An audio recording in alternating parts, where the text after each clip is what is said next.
I think I would definitely I would bring back the multiple Archons. I know like Protoss has a lot of units, so I don't know, maybe take out some other units in favor of it, but I really don't like the whole thing of like DTs and High Templar, and even if you mix them, they all just form into the same terrible Archon. So of course I would buff Archon. I don't remember if I said that way back in the beginning, but that, or I would have like the Dark Archon and Twilight Archon, or whatever the hell that I would have. That, or if you're not going to give them different stuff, give the Archon some kind of cool spell. Like if you gave the Archon Maelstrom, but it only popped out with like the average of the 2 Templar that you merged its energy. That would be really cool, because then it would be yet again another choice that you would have to make. Like, do I want to have Templar for Storm, or do I want to morph them into an Archon? Then I can use Maelstrom, things like that. So I can't really think of any other changes that come to mind right now, but I think those are the main ones that I would do, which is quite a lot. All right, the last question is just something that came from me as a scrubby new Protoss player, since I'm just recently switched races. And that is, High Templar and Colossi sort of fill the same niche, or they're supposed to, or they kind of do. But I have never been able to find what circumstances affect which one you get between a moving into High Templars or moving into Colossi. I was just wondering what kind of circumstances you go for. In its current state, I honestly don't think that going to High Templar instead of Colossi is like a smart move in almost any situation. I don't want to say any situation, but almost any situation. Because first off, like before it was like, okay, I can sometimes go High Templar, and how good Storm is can let me deal with the fact that I'm not going to have observers and things like that. Wow, I just unplugged my headphones by accident. Go put those back in. But currently, like the tech cost and the lack of scouting you're going to get when you have it, it's just not worth it for such an underwhelming spell of Psionic Storm. There was a game that happened today that Day9 was casting. I don't remember what the game was, but it was Sock versus some Zerg, and the first game, Sock went Templar instead of Colossi, and he just got wrecked. He threw out beautiful storms all over the place, and they just did not even dent the Zerg army at all. So it was just like, wow, if you hadn't gone Storm, you might have won this game. I really don't think it's a good spell at all, and it's just not something that you should usually go for. Just getting a Colossus is just going to do so much more damage for you in the long run, and you'll have that scouting from the Observer tech. I don't think it's usually a good idea to get Templar. The only thing that Templar seem to be very efficient at killing is Marines. They kill Marines pretty well. They're okay against Hydras too, I think. They're all right, but like Hydras are so big now as opposed to the way they were in Brood War, and Storm's radius so small that you're going to hit maybe 5 Hydras if you're lucky. And this is what we saw in the games today, was that he was storming a bunch of Hydras, and they would just run out of the storm, and they'd have like 75% HP left, and it was like, okay, you just did barely any damage.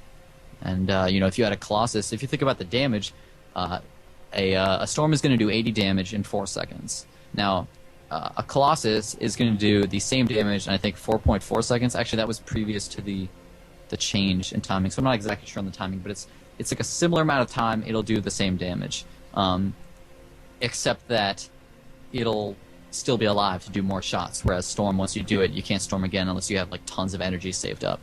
So it's almost always more efficient to get Colossus. You're going to keep shooting and keep doing more damage, whereas they're just going to run out of Storm and then just attack you again and kill you. So, it doesn't kill a Hydra in one hit, and even if they let it sit in there the entire time, and it doesn't hit enough of them for it to really be worth it, I don't think.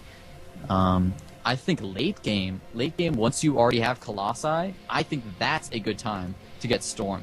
If you have both of them, you're throwing down a bunch of force fields, you have a lot of Stalkers doing damage, and you have Colossi in the back. And then you throw down Storms on their army. The combination, even though they kind of fill the same niche, I don't know how the fuck to pronounce it, I'm sorry, niche? I don't know what the hell I'm talking about.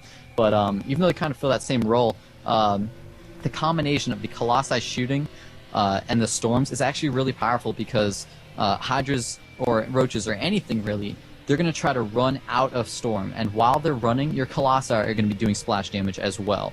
So it's like you're getting tons of free hits off while they are just moving and not attacking your forces. And that's what makes Storm so good, is that it usually forces, although they could choose just not to move, but it usually forces your opponent to just not be shooting for a little while they move their units out of the Storm, while you're getting tons of free hits with your Colossi. And that's why I think the combination of the two is still relatively powerful, but Storm just has no place any time before very late game when you already have lots of Colossi built up. I guess that would be a good way to spend your gas too in late game, when now everyone's gonna have massive units, so you really don't have much use building sentries anymore. So you could just invest your gas into High Templar, and I don't know. I'm just absolutely that's a great transition to make. All right, that wraps up all the questions. Do you have any last things you want to tell the people? If you ever see me commentating or doing a show, give me a shot. I know I'm usually trying to be very professional when I do actual commentaries, so I won't rage like I do when I'm playing my own games. Other than that, thank you so much for watching, and I appreciate all my viewers. And if somebody didn't hear about you before and wants to find your stuff, where should they go right now? The best place to find out, like when I'm streaming, is teamliquid.net. On the right side of the calendar, if I'm streaming, it will show up right there. It'll be SE2, and then it'll say Orb right below the calendar. But my stream link is actually at ustream.tv/channel/OrbTL. TL as in Team Liquid, so just ORBTL. And yeah, you'll be able to find my stream there. And I've been streaming, relatively often. So yeah, hopefully you'll be able to find it, and it's always listed on Team Liquid whenever I'm live. All right, Jake, thank you very much for coming out. Thanks so much for interviewing me. Hey everyone, hope you enjoyed the show. If you want to leave any feedback or just talk to me, or maybe even suggest an interview that you'd like to hear, or have a question for somebody we're going to interview in the future, you can do all of that through various means. I'll start with Twitter and Team Liquid. I am the Elitists on both of those. If you wish to send me an email, you can email me at elitistpodcast@gmail.com. If you're interested in seeing other shows or backlogs, we have a thread on Team Liquid, and also a website, www.elitistpodcast.com. There you can find more things, blog posts, and all sorts of crazy crap that I throw in there that's related to StarCraft and other things.